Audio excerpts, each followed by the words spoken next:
السلام علیکم. سنیں مفتی صاحب جادو ٹونا کے حوالے سے کیا فرماتے ہیں؟ مفتی صاحب میری طبیعت بہت زیادہ خراب رہتی ہے، ساتھ رشتہ دار رہتے ہیں جو جادو سے اور شیطانی لوگوں سے رابطے میں ہیں، اور جب میری طبیعت خراب ہوتی ہے تو فوراً مجھے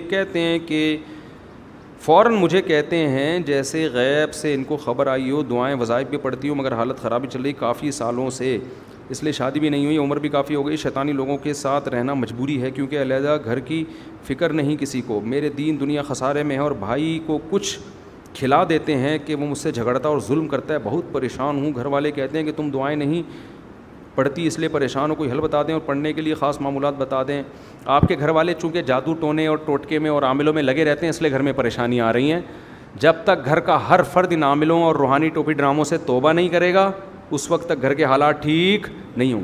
گھر میں ایک آدمی کا کسی ٹوپی ڈرامے سے تعلق ہو گیا نا، مجھے روحانی عامل کہتے بھی عجیب سا لگ رہا ہوتا ہے. اتنا عزت رسپیکٹ کیوں دوں میں؟ ایسا لگ رہا ہے نا کہ جیسے آپ مرزا غلام احمد قادیانی کو کہہ رہے ہو کہ محترم قادیانی. سمجھتے ہو؟ پورا گھر لپیٹ میں آئے گا اور پھر پورا خاندان لپیٹ میں آئے گا. ایک خاتون کا فون آیا کہ مجھے گھر میں طبیعت خراب ہوتی تھی، میں کسی روحانی عامل کے پاس گئی، اس نے کہا تم، اور کسی مفتی کے پاس گئی، دیوبندی مفتی تھے وہ، انہوں نے کہا کہ یہ تمہارے اوپر یہ کیا ہوا ہے تو فلانا کیا ہوا ہے. تو میں نے علاج کرانا شروع کیا، میں ٹھیک ہو گئی، لیکن میری سانس اب پتہ نہیں 1-1 فٹ اچھلتی ہے بستر پہ جب اس کی طبیعت خراب ہوتی ہے نا. تو اب میں ان کو لے کے جا رہی ہوں. میں نے کہا آپ کی سانس کے ٹھیک ہوتے ہی سسر 2-2 فٹ اچھلیں گے انشاءاللہ. حقیقت ابھی سسر سکون سے اس لیے بیٹھ رہے ہیں کہ اچھل کون رہی ہے؟ سانس اچھل رہی ہے، وہ ٹینشن میں ہے. جیسے ہی وہ سکون میں آئی تو ٹینشن پارسل کرے گی وہ، پھر سسر کیا کریں گے؟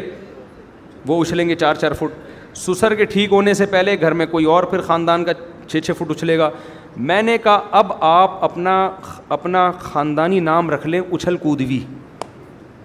لوگوں کے نام ہوتے ہیں نا بھائی، نام ہوتے ہیں نا خاندانی نام.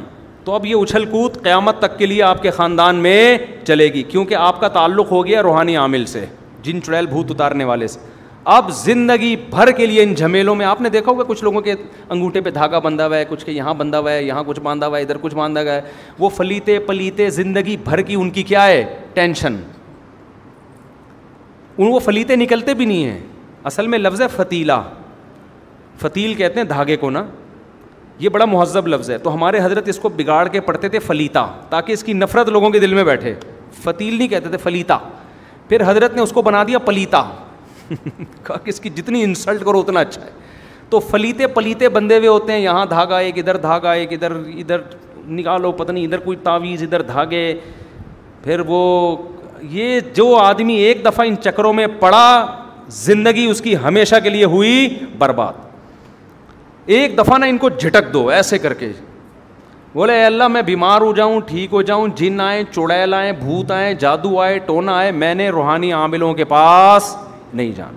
تو مجھے ٹھیک کرنا چاہے کر دے، ورنہ میں اسی میں مرنے کے لیے تیار ہوں. مر جاؤں گا، میں نہیں جاؤں گا.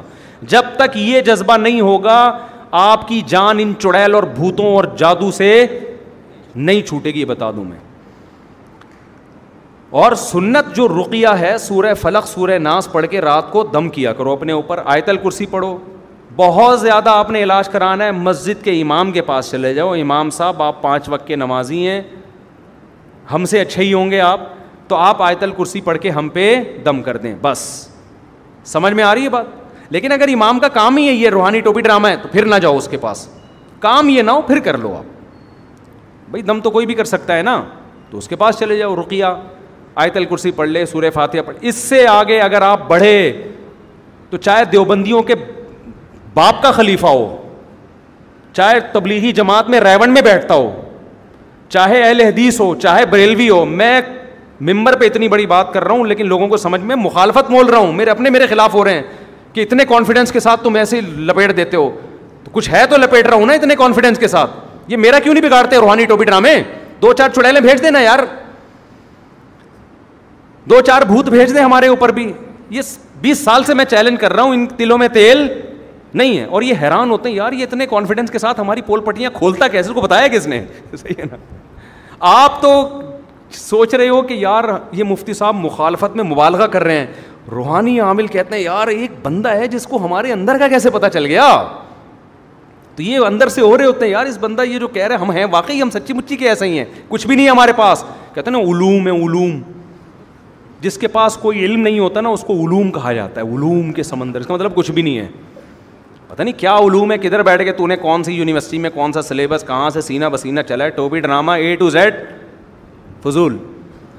تو جن چڑیل بھوت کا کوئی علم نہیں ہے میرے بھائی. آج کل تو ویسے بھی نہیں ہے, شاید کوئی پرانے زمانے میں کوئی ہوتا ہوگا, آج کل تو بالکل بھی نہیں ہے.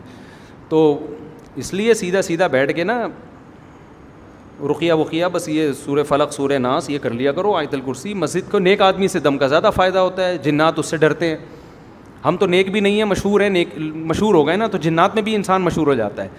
تو مجھے تو کس بندے کا جن چڑھا ہوا تھا, تو میں گیا تو وہ جن میرے سے بحث کر رہا ہے نا, میں تیرے کو چھوڑوں گا نہیں. میں نے کہا تیرے باپ نے ایسی کی تیسی تو دیکھتا ہوں میں نے ایسے آستینیں چڑھا لی. تو ان سے اسی اسٹائل میں بات کرو تو یہ ایسے ہوتے ہیں. اگر آپ ڈر گئے نا, اچھا میں کسی عامل کو فون کر رہا ہوں, جن سمجھ جاتا ہے بیٹا میری دال کہاں گلے گی, یہاں گلے. جن جب بات کرے نا آپ سے ایسی کی تیسی, آپ بولے تو سالے تو پتہ نہیں ہے تجھے میں کون ہوں, اندر سے بے شک کپ کپا رہے ہو آپ. صحیح ہے. تو ایک صاحب کو خواب آتا تھا, انہوں نے مجھے بتایا میں نیند اور بیداری کی حالت میں ہوتا, میرے پاس ایک شیطان آتا, جن آتا, مجھے یوں کرتا اور میں گھبرا کے آیت الکرسی پڑھ رہا ہوں اور میں یہ پڑھ رہا ہوں اور میری آنکھ کھل جاتی, وہ جن مجھے بہت تنگ کر رہا ہے, تو آپ مجھے کوئی وظیفہ بتائیں. میں نے کہا وظیفہ تو تم نے پڑھ لیا نا, ہوا علاج. کہہ رہے ہیں نہیں وہ تو اور مسلط ہو رہا ہے. میں نے کہا اس کا حل یہ ہے, اب اگر جن آئے نا تو وظیفہ نہ پڑھو, اب کیا کرو آستینیں چڑھا لو. بولا آدھرا اور رکھ کے لگاؤ ایک تھپڑ. بولے تیری ایسی کی تیسی. اب یہ اس کے لیے تھوڑا کانفیڈنس چاہیے, اس کے لیے وہی کر سکتے جس میں 4 شادیوں کا جذبہ ہو. یہ ایک والے کا کام, کلے آدمی کا کام نہیں ہے یہ, سمجھ رہے ہو. ایک آدمی کی بیوی پہ جن چڑھ گیا, کسی نے آ کے بتایا بھابھی پہ جن چڑھ گیا ہے, تو اس نے کہا خود ہی نمٹے گا, خود ہی بھگتے گا, ہم سے مشورہ لیے بغیر آ گیا اس کے اوپر. تو اس کو خیال یہ تھا کہ جن پچھتائے گا, خود ہی بھگتے گا. تو کیونکہ اللہ نے بیوی میں جو طاقت ہے وہ جن چڑیل بھوت سے کئی گنا زیادہ رکھی ہے, تو جو بیوی سے نہیں ڈرا تو جنات سے کہاں ڈرے گا وہ. تو کبھی بھی ایسا ہو نا کوئی چڑیل بھوت کوئی یوں رکھ کے لگاؤ تھپڑ, وہ دفع ہو یہاں سے, وہ بھاگ جائے گا اور آئندہ کبھی بھی نہیں آئے گا. تو ان صاحب کو میں نے کہا اب آئے نا تو آپ نے کیا کرنا ہے, یہ دماغ میں تو نیند میں تو یاد نہیں رہتی باتیں, لیکن آپ نے کیا کرنا ہے, آپ نے رکھ کے لگانا ہے ایک تھپڑ. تو وہ کہہ رہے ہیں میں نے جب یہ فیصلہ کر کے سویا تو آیا ہی نہیں ہے اس کے بعد سے یہ انسان کے نا اپنی تخیلاتی دنیا میں بہت کچھ ہو رہا ہوتا ہے. تو اور یہ مخصوص لوگوں کو ہی جن چڑیل بھوت نظر آتے ہیں, ہر آدمی کو نہیں آتا, جنہوں نے مسلط کیا ہوا ہے اپنے اوپر. تو اس لیے ان چیزوں سے بالکل, اور اگر کوئی واقعی ہو رہا ہے تو سورہ فلق ہے, سورہ ناس ہے. ہمارے نبی کا علاج سورہ فلق سورہ ناس سے ہو گیا, تو ہم اور آپ کس کھیت کی مولی ہیں بھائی. تو علاج کرو, سورہ فاتحہ آیت الکرسی پڑھ لو, انہی چیزوں سے. پھر بھی ٹھیک نہیں ہوتے تو صبر کرو, بس صبر کے علاوہ کوئی آپشن نہیں ہے. نفسیاتی زیادہ تر 99% نفسیاتی بیماریاں ہوتی ہیں, نفسیاتی ڈاکٹر کو دکھاؤ. اگلا سوال بھی اسی قسم کا ہے کہ جی وہ یہ بھی کسی نے پوچھا آپ عاملوں کے خلاف ہیں. ہمارے اس خلاصہ سنا رہا ہوں, ہمارے ایک بندہ بیمار تھا, ہم عامل کے پاس لے گئے, واقعی ٹھیک ہو گیا. تو آپ تو کہتے ہو ٹھیک نہیں ہوتے, تو ٹھیک ہو جاتے ہیں, دوبارہ ہو جائے گا. یہ ٹھیک نہیں ہوتے, یہ کیا ہو جائے گا, دوبارہ گڑبڑ ہو جائے گی. یہ وقتی طور پر ہی ہو رہا ہوتا ہے. یہ ٹھیک ہو گیا تو کسی دوسرے کو ہو جائے گا, پھر کسی تیسرے کو ہو جائے گا. یہ زندگی بھر کے لیے ایک ٹینشن. اور بعض دفعہ انسان کو کچھ بیماری نہیں ہوتی, ایک نفسیاتی ہوتا ہے کہ مجھے دم کیا تو اب میں, وہ مریض اپنی کانفیڈنس کی بیس پہ ٹھیک ہو رہا ہوتا ہے, اس میں اس عامل کا دخل نہیں ہوتا. ایسے بھی کیسز ہیں کہ کسی عامل سے علاج کرایا, واقعی سچی مچی میں ٹھیک ہو گیا, وہ اس کے عامل کا دخل نہیں ہے. پیشنٹ کے دماغ میں ایک بات ہوتی ہے کہ میرا علاج ہو رہا ہے, اس نفسیاتی اثر کی وجہ سے پیشنٹ کیا ہو جاتا ہے, ٹھیک. ہمارے حضرت نے یہ تجربہ کیا, ہمارے حضرت نے کسی کو علاج بتایا جن چڑیل بھوت کا نا, علاج یہ بتایا کہ یہ تسبیح لو اور 10 منٹ تک یہ والا ذکر کرو. اب جب تسبیح سے کرنا ہے تو 10 منٹ کا کیا مطلب ہے بھائی. ابے تسبیح تو گننے کے لیے ہوتی ہے نا, 200 دفعہ کرایا 10 منٹ, لیکن پکڑائی کیا, تسبیح. حضرت نے فرمایا یہ نفسیاتی کھیل ہے. اگر میں ایسے ہی کہہ دیتا نا 10 منٹ بیٹھ کے یہ دعا پڑھو, تو وہ ماحول نہیں بنتا. اس کے ہاتھ میں تسبیح ہے بھائی, تسبیح پہ گھما رہا ہوں میں, ہے تو وہ تصور سے ٹھیک ہو جائے گا. تو یہ نفسیاتی ٹوٹکے ہوتے ہیں, اس طرح سے تو بندہ ٹھیک ہو جاتا ہے. تو یہ عامل لوگ بھی یہ کر رہے ہوتے ہیں, تو ان کے پاس لے جاؤ, وہ کسی کے پاس بھی لے جاؤ. چاہیے پہلے میں کر دوں جلدی سے. وظائف کے خلاف بیان دیتے ہیں جبکہ بہت سلم حکیم قرآن جو ثابت ہوتے ہیں. یہ بڑی بات کرتے ہیں لوگ کہ ہم جو وظیفہ بتاتے ہیں قرآن حدیث سے ثابت ہے. دیکھو قرآن حدیث سے تو الحمدللہ رب العالمین بھی ثابت ہے, الرحمن الرحیم بھی ثابت ہے, مالک یوم الدین بھی ثابت ہے, ان اللہ علی کل شیء قدیر بھی ثابت ہے. تو اس کے لیے عامل کے پاس جانے کی کیا ضرورت ہے آپ کو؟ وہ منتخب آیت لائے گا تو بولو یہ اس موقع پر یہ والی آیت کہاں سے ثابت ہے, یہ سوال پوچھو اس سے. یہ کیوں پڑھوں میں, وہ والی کیوں نہیں پڑھ لوں؟ بچیوں کی شادی نہیں ہو رہی, سورہ مزمل 7 دفعہ پڑھو, تو کہنا سورہ مدثر کیوں نہیں پڑھوں ہے بھائی, قل هو اللہ کیوں نہیں پڑھوں؟ وہ کہے گا نہیں سورہ مدثر 21 دفعہ, 21 کیوں 31 کیوں نہیں آ رہی بات سمجھ میں. تو پھینک رہے ہوتے ہیں, پھینکنے پر گورنمنٹ کی طرف سے کوئی پابندی نہیں, پھینکتے جا رہے ہیں.